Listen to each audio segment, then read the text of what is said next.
আমি কাজল দত্ত রায়। আমার কিছুক্ষণ চ্যানেলে আপনাদের স্বাগত জানাই। আমি আজকে একটা ছোট্ট কবিতা বলে শোনাচ্ছি সুকান্ত ভট্টাচার্যের।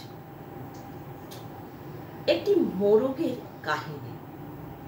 একটি মোরগ হঠাৎ আশ্রয় পেয়ে গেল বিরাট প্রাসাদের ছোট্ট একটা কোণে, ভাঙা প্যাকিং বাক্সের গাদায়। আরো তিনটি মুরগির সঙ্গে আশ্রয় যদিও মিলল, উপযুক্ত আহার মিলল না। সুতীক্ষ্ণ চিৎকারে প্রতিবাদ জানিয়ে গলা ফাটালো সেই মোরগ ভোর থেকে সন্ধে পর্যন্ত। তবু সহানুভূতি জানালো না সেই বিরাট শক্ত ইমারত। তারপর শুরু হলো তার আস্তা করে আনাগোনা। আশ্চর্য, সেখানে প্রতিদিন মিলতে লাগলো ফেলে দেয়া ভাত, রুটি, চমৎকার প্রচুর খাবার।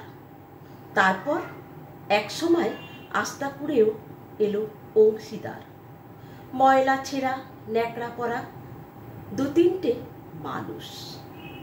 কাজেই দুর্বলতর মোরগের খাবার গেল বন্ধ হয়ে। খাবার খাবার খানিকটা খাবার। অসহায় মোরগ খাবারের সন্ধানে বারবার চেষ্টা করলো প্রাসাদে ঢুকতে। প্রত্যেকবারেই তারা খেল প্রচণ্ড।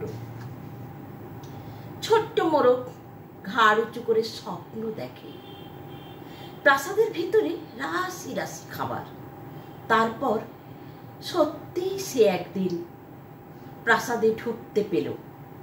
একেবারে সোজা চলে এলো ধপধপে সাদা দামি কাপড়ে ঢাকা খাবার টেবিলে।